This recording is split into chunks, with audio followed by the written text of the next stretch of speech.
Assalamualaikum warahmatullahi wabarakatuh. Perkenalkan nama saya Aryana Herianti dengan NIM di 22 2023 03638. Pada kesempatan kali ini saya akan mempresentasikan hasil pengolahan dataset menggunakan metode clustering.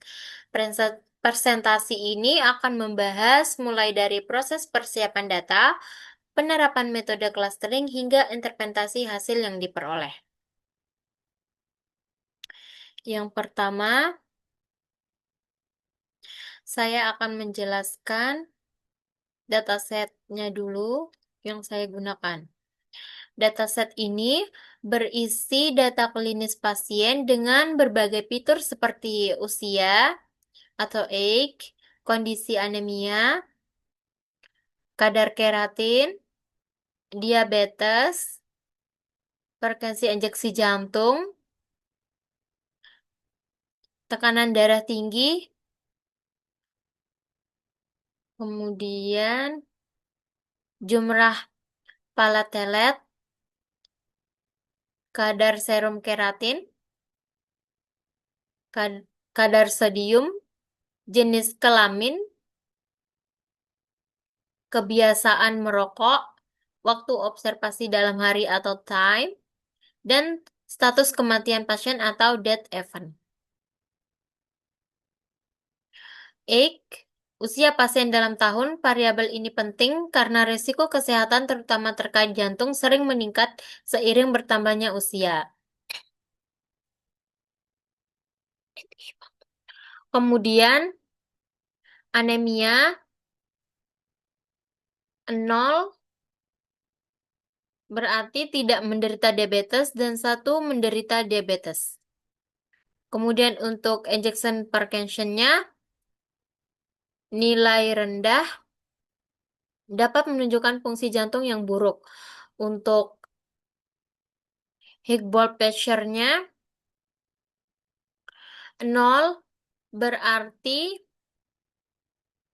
tidak memiliki hipertensi dan 1 memiliki hipertensi. Kemudian kita lompat saja, kita masuk ke jenis kelamin. 0 berarti dia perempuan dan 1 berarti laki-laki. Untuk kebiasaan merokok atau smokingnya 0 berarti tidak merokok, 1 merokok. Untuk time-nya lama waktu observasi dalam hari sejak awal pengamatan hingga akhir bisa berupa kematian atau waktu terakhir follow up. Untuk death event-nya 0 berarti pasien masih hidup selama periode observasi, 1 berarti pasien meninggal selama periode observasi. Untuk death event-nya menunjukkan status kematian selama periode observasi.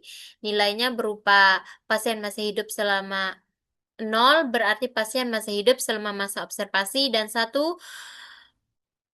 pasien meninggal selama observasi. Untuk variabel ini adalah variabel yang ingin diprediksi atau dianalisis hubungan penyebabnya berdasarkan variabel-variabel lain atau fitur seperti usia, kondisi anemia, diabetes, tekanan darah tinggi, dan parameter klinis lainnya. Mengolah datanya menggunakan metode clustering, di mana metode clustering adalah metode data mining yang digunakan untuk mengelompokkan data menjadi beberapa grup atau klaster berdasarkan kemiripan atau kedekatan karakteristik antar data. Alasan saya menggunakan metode clustering yaitu clustering dapat menemukan pola atau kelompok pasien dengan karakteristik serupa. Kemudian, clustering tidak membutuhkan data label atau unsupervised learning, sehingga dapat menemukan struktur atau pola tersembunyi di dalam data tanpa memerlukan informasi status kematian secara langsung. Manfaat penggunaan clustering yaitu mempermudah analisis, personalisasi penanganan, deteksi pola baru, dan pengamatan sumber daya. Oke, tidak perlu berlama-lama, kita akan mulai memproses dasarnya. Yang pertama yang kita lakukan yaitu pada menu operator, kita mencari read.csv. Kemudian read.csv-nya kita masukkan ke jendela proses. Oke. Outnya kita sambungkan ke res. Jika sudah kita sambungkan, kita mulai import data yang sudah saya jelaskan tadi. Di sini kita masuk, kita cari datanya. Ini data yang sudah saya download di USI. Kemudian kita tekan next. Nah, di sini terdapat data yang saya jelaskan tadi di Excel. Kita tekan next. Nah, X di sini kita tidak perlu merubah integer-integernya ya, karena nanti kita akan menggunakan filter example, atau bisa kita mengubah integernya di sini memakai ID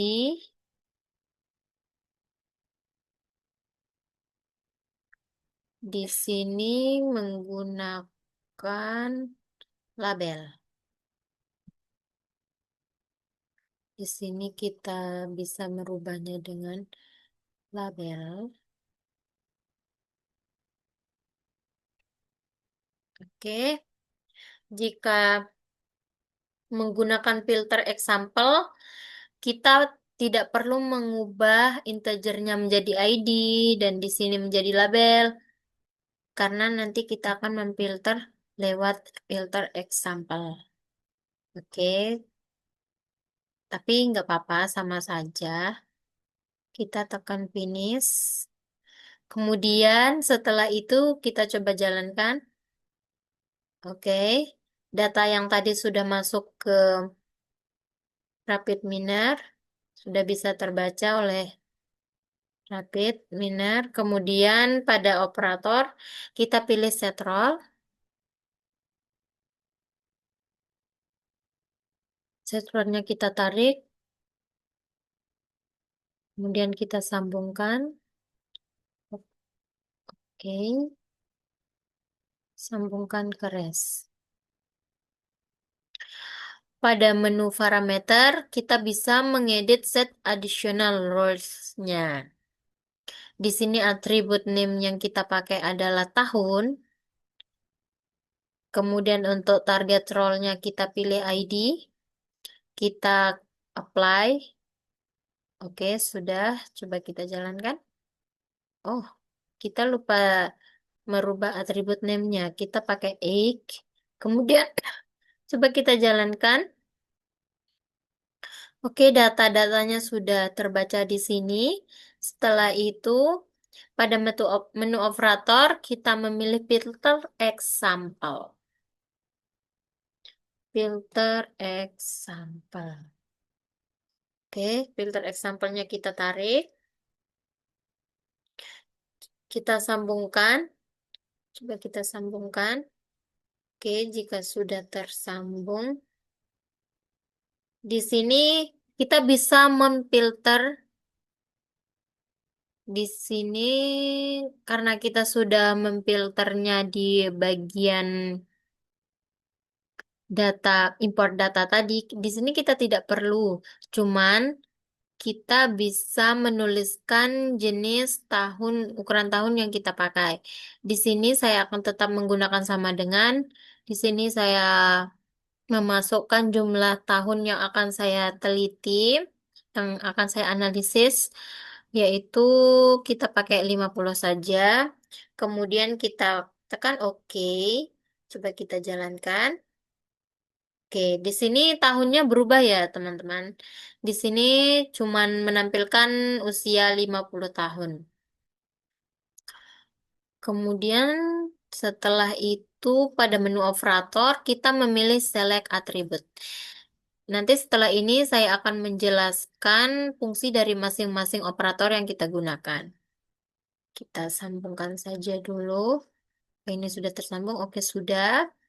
Kemudian pada parameter tidak perlu kita rubah, kita pakai al saja. Eh, tadi, nah ini kita pakai al saja. Coba kita jalankan. Oke, sudah bisa. Di sini tidak terdapat data yang missing ya, chart.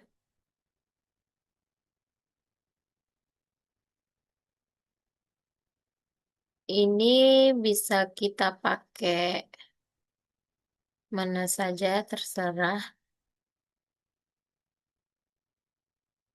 Oke.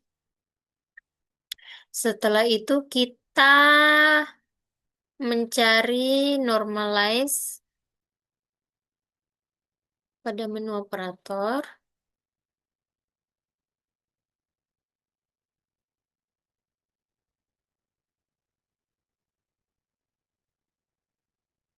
Kita coba sambungkan dulu. Oh, dia sudah tersambung, teman-teman. Pada normalize, pada parameter, kita tidak perlu merubah apa-apa ya. Kita akan tetap menggunakan AL dan Z transformation. Setelah itu, kita mencari split data. Pada operator, split datanya kita tarik, kita sambungkan. Atau ini sudah tersambung? Belum. Exa kita sambungkan dengan split data, kemudian ini kita sambungkan dengan res. Pada parameter, partitionnya bisa kita edit. Di sini kita bisa mengedit rasio yang akan kita gunakan. Kita tekan add entry 2 kali. Untuk yang satu yang kita akan gunakan yaitu 0,7. Di sini 0,3. Kemudian kita bisa tekan OK. Setelah itu coba kita jalankan. Oke, sudah bisa. Tidak terjadi error ya. Setelah kita mencari split data, pada operator kita mencari cluster.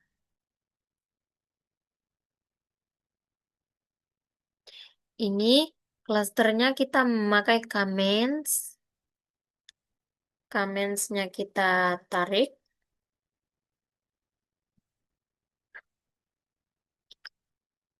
Varian ini kita sambungkan dengan eksanya cluster. Ini sudah tersambung. Oke, sudah.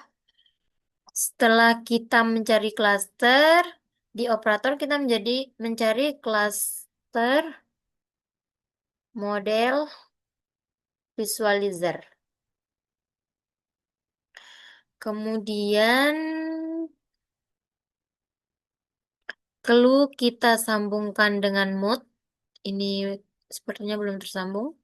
Clue kita sambungkan dengan mode. Clue kita sambungkan dengan clue. Ini parnya belum kita sambungkan dengan res ya, teman-teman. Nanti error jika tidak disambungkan. Nah, parnya disambungkan ke res. Oke, sudah. Clue kita sambungkan dengan mode-nya cluster model. Kemudian clue-nya cluster kita sambungkan dengan clue cluster model. Bis kita sambungkan dengan res. Kemudian mode juga kita sambungkan dengan res. Bagian sini kita tidak perlu merubah apa-apa karena comments-nya kita akan menggunakan 5 dan maximum range-nya 10. Di sini kita tidak perlu merubah karena kita coba pakai ini. Apakah dia bisa jalan? Oke, bisa ya, teman-teman.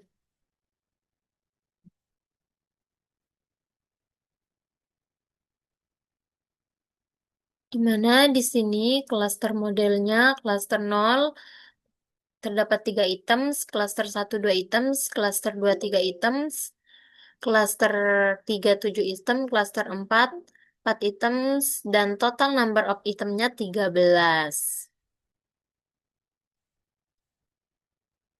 Kemudian pada folder kita sudah menentukan ini jumlah tahunnya, klaster 0-nya 50 dan klaster 1 50. Ini 50, ini 50. Ini jumlah data atribut, ini klaster 0-nya, klaster 1, klaster 2, klaster 3. Nah, di sini jika semuanya sudah selesai dan tidak terjadi error, saya akan menjelaskan RedCSP itu apa sih? RedCSP adalah fungsi atau operator yang digunakan untuk membaca dan mengimpor data dari file, di mana fungsinya yaitu membuka file CSV dari komputer, mengatur parameter seperti delimiter, encoding, data desimal, menentukan tipe atribut atau atribut label, ID, dan week, menjadi input awal untuk seluruh proses data mining. Kemudian, setrol. Setrol adalah operator di Rapid Miner yang digunakan untuk mengubah peran atau role suatu atribut atau kolom dalam dataset. Ini penting karena setiap algoritma data mining membutuhkan informasi yang jelas mengenai mana yang menjadi label atau variabel target, atribut atau filter input, week atau bobot, prediction, cluster, dan rule lainnya. Operator setrol memastikan setiap kolom berfungsi sesuai kebutuhan proses algoritma, di mana fungsi setrol yaitu menentukan variabel target atau label, mengatur kolom sebagai atribut, dan menentukan ID unik, sampai dengan menentukan role khusus lainnya. Kemudian, filter example, di mana filter example adalah operator dalam Rapid Miner yang digunakan untuk memilih atau menyaring baris data tertentu berdasarkan kondisi atau kriteria tertentu. Di mana example sama dengan baris data dan example set sama dengan tabel dataset keseluruhan. Di mana fungsi filter example yaitu menyaring baris data yang tidak diperlukan, mengambil baris data tertentu berdasarkan kriteria, membersihkan data atau cleaning, sampai dengan memisahkan data berdasarkan segmen. Kemudian select attribute. Select attribute adalah operator dalam Rapid Miner yang digunakan untuk memilih kolom atau atribut dari dataset serta menghapus atribut yang tidak diperlukan. Di mana memilih fungsi yaitu memilih atribut yang akan dipakai dalam analisis, menghapus atribut yang tidak relevan, meningkatkan akurasi dan kecepatan model data mining, hingga digunakan untuk persiapan clustering, classification, dan prediction. Nah, untuk normalize adalah operator dalam Rapid Miner yang digunakan untuk mengubah skala nilai atribut numerik ke rentang tertentu agar semua variabel memiliki skala yang setara.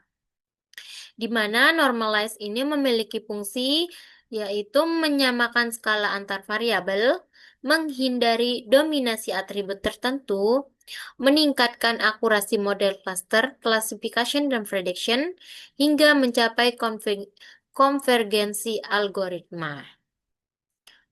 Kemudian split data. Split data adalah operator dalam Rapid Miner yang digunakan untuk membagi dataset menjadi beberapa bagian, misalnya data training dan data testing, di mana memiliki fungsi satu membagi data menjadi training dan testing, dua menguji kinerja model, tiga menghindari overfitting, hingga membuat validasi lebih baik. Kemudian clustering. Clustering adalah teknik unsupervised learning dalam data mining yang bertujuan untuk mengelompokkan data ke dalam beberapa grup atau klaster berdasarkan kemiripan, di mana memiliki fungsi yaitu mengelompokkan data berdasarkan kemiripan, menemukan pola atau struktur tersembunyi, menyederhanakan data yang kompleks, mendukung pengambilan keputusan, mengidentifikasi outlier atau data tidak bisa, sebagai tahap awal analisis lanjutan hingga dapat membantu segmentasi atau mengelompokkan. Kemudian untuk cluster model visualizer-nya, yaitu cluster model visual adalah tampilan visual grafik yang menunjukkan hasil pengelompokan data setelah proses clustering dilakukan di rapid manner, di mana cluster model visual ini memiliki fungsi yaitu dapat menampilkan berbagai cluster secara grafik, memudahkan interpretasi cluster, melihat karakteristik variabel tiap cluster, hingga dapat membantu validasi hasil cluster. Kemudian saya akan menjelaskan masing-masing klaster. Saya akan menjelaskan maksud dari masing-masing klaster, di mana jumlah klaster tertata number of klasternya 5, artinya data dibagi menjadi 5 kelompok, yaitu klaster 0 sampai dengan klaster 4. Informasi yang ditampilkan pada setiap klaster rapid miner menampilkan atribut yang menonjol dalam klaster tersebut. Seberapa besar atau kecil nilai atribut dibandingkan dengan rata-rata seluruh data atau dalam persen. Average distance-nya menunjukkan homogenitas klaster atau semakin kecil semakin mirip. Nah, untuk klaster 0-nya, smoking atau merokok rata-ratanya 111% lebih besar dari nilai rata-rata semua data. Untuk diabetesnya, rata-ratanya 100% atau lebih kecil, dan high blood pressure-nya 100% lebih kecil, yang artinya klaster 0 ini didominasi oleh pasien yang cenderung lebih banyak merokok tapi jarang diabetes dan tekanan darah tinggi. Untuk klaster satunya, yang merokok 216,67% lebih besar, dan untuk ejection fraction-nya 117,24% lebih besar, dan high blood pressure-nya 111,11% lebih kecil, yang artinya pasien memiliki kadar keratin tinggi, kemungkinan penurunan fungsi ginjal, banyak merokok tetapi jarang anemia. Nah, untuk klaster 3,